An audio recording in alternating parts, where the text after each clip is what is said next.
Hey, welcome back to my YouTube channel. I'm Xavier Smith, and today I'm going to be talking about normative and positive statements in economics. So let's get right into it with normative statements.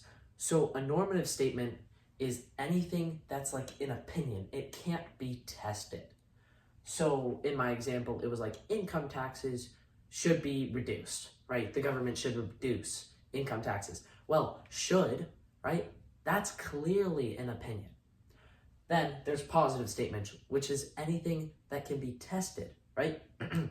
like I said, income taxes affect the wealthy more than they affect the poor, right? Even though it might not be true, it can be tested.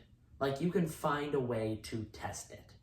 So if you're like, well, sales tax affects like the poor more than the wealthy, right? You could say that, and that's clearly a positive statement. So like sales tax affects poor more than wealthy, right? Because this can be tested. We could do a study somehow and find this out. But just saying sales tax should be reduced is normative.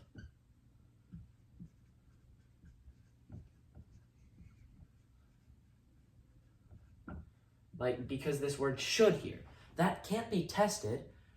It's like, you're saying sales tax should be reduced. How could you test that?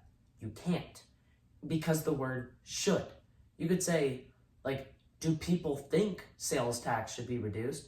Which that's not a statement, it's a question, but it could be tested. So a positive statement is anything that could be tested in some way, and then normative is just an opinion. So if you hear anything that sounds like an opinion, it's normative, and you probably shouldn't listen to it, right? Like it's probably not that credible.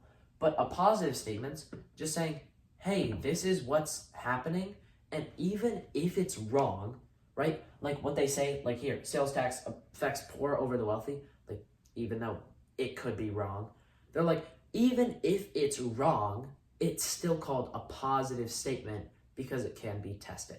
So anything positive is something that can be tested. Anything normative is an opinion. So thanks for watching this video.